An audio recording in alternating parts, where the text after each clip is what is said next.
Tai žinoma, kad gali būt, nes žmonių gyvenime seksualumas yra labai svarbus, bet yra ir kur kas daugiau interesų. Tai visiškai suprantama, nes kitu atveju nebūtų galima suformuoti kolektyvų iš skirtingų lyčių atstovų. Pagaliau tai yra draugystė, paprastai būna pagal kažkokį tai pomėgį, pagal interesus, nebūtinai tai gali būti susijęs su laisvalaikiu, bet tai gali būti tiesiog profesiniu pagrindu. Ir žinoma, kad žmogus tai nėra tik tai biologinė būtybė, kuri vadovaujasi tik tai instinktais. Tai žinoma, kad ypatingai brandžios asmenybės,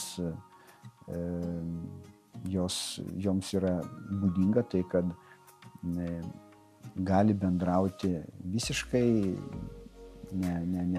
nevertindamos kokios tai lyties atstovas, kokio amžiaus ir rasės ar nacijos.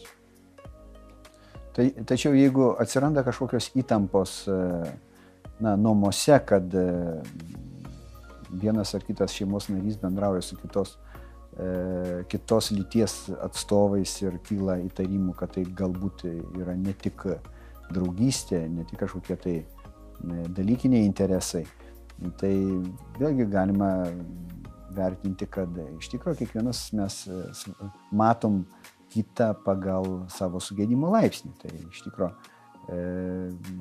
bet būtų išmintinga įvertinti tuos priekaištus ir kažkaip tai aptarti juos.